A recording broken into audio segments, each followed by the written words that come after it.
بسم اللہ الرحمن الرحیم۔ محترم ناظرین السلام علیکم۔ آج یہ ذکر کریں گے کہ انسان پر مصیبتیں اور بیماریاں اور آزمائشیں کیوں آتی ہیں۔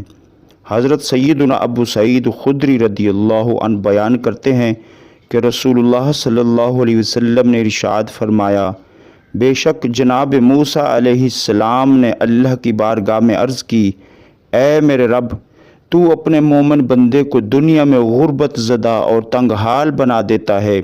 اتنے میں جناب موسیٰ علیہ السلام کے لیے جنت کا دروازہ کھول دیا گیا اور وہ اس کی طرف دیکھنے لگے۔ پھر اللہ تعالیٰ نے فرمایا، اے موسیٰ، جنت میں نے اس مومن کے لیے تیار کی ہے۔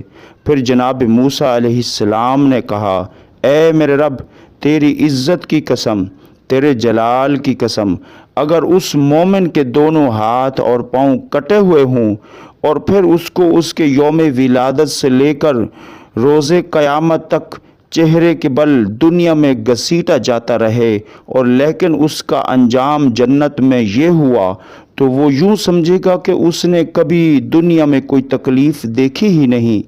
پھر جناب موسیٰ علیہ السلام نے کہا، اے میرے رب، تو نے اپنے کافر بندے کے لیے دنیا میں بڑی وسعت اور آسانیاں پیدا کی ہیں۔ اتنے میں موسیٰ علیہ السلام کے لیے جہنم کی طرف ایک دروازہ کھولا گیا اور ان سے کہا گیا، اے موسیٰ علیہ السلام، یہ جہنم اسی کافر کے لیے تیار کی ہے۔ تو موسیٰ علیہ السلام نے کہا، اے میرے رب، تیری عزت و جلال کی قسم، اگر اس کو اس کے یوم تخلیق سے بروز قیامت تک پوری دنیا دے دی جائے لیکن اس کا انجام اگر یہ ہوا، تو وہ یوں سمجھے گا کہ اس نے دنیا میں کبھی کوئی بھلائی اور آسانی دیکھی ہی نہیں۔ حضرت عامر رضی اللہ عنہ بیان کرتے ہیں کہ رسول اللہ صلی اللہ علیہ وسلم نے فرمایا، امراض اور اس کے ثواب کا ذکر کیا گیا تو فرمایا، جب مومن کو کوئی بیماری لاحق ہوتی ہے اور پھر اللہ تعالیٰ اسے اس سے عافیت اور صحت بخشتا ہے تو وہ مرض اس کے سابقہ گناہوں کا کفارہ بن جاتی ہے اور مستقبل کے بارے میں واعظ و نصیحت بن جاتی ہے۔ اور جب منافق بیمار ہوتا ہے پھر اسے عافیت عطا کر دی جائے تو وہ اس اونٹ کی طرح ہوتا ہے جسے اس کے گھر والوں نے باندھ رکھا ہو اور پھر انہوں نے اسے چھوڑ دیا ہو، اسے پتہ ہی نہیں ہوتا کہ انہوں نے اسے کیوں باندھا تھا اور کیوں چھوڑا ہے۔ کسی شخص نے عرض کی، اے اللہ کے رسول صلی اللہ علیہ وسلم، بیماریاں کیا ہوتی ہیں؟ پھر ساتھ ہی فرمایا، اللہ کی قسم، میں تو کبھی بیمار ہی نہیں ہوا۔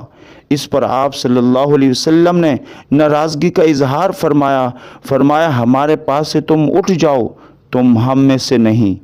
حضور صلی اللہ تعالی علیہ وسلم نے ایک اور حدیث میں فرمایا، اللہ تعالیٰ اس شخص کے چہرے کو تر و تازہ رکھے جس نے مجھ سے کوئی حدیث سنی اور پھر جیسے سنی ویسے ہی اسے آگے پہنچا دیا۔ اللہ تعالیٰ سے دعا ہے کہ اللہ تعالیٰ ہمیں صراط مستقیم پہ چلنے کی توفیق عطا فرمائے اور ہمیں دین و دنیا میں کامیابی و کامرانی عطا فرمائے۔ مزید ویڈیوز کے لیے ہمارے اس چینل کو سبسکرائب کریں۔ شکریہ۔ السلام علیکم۔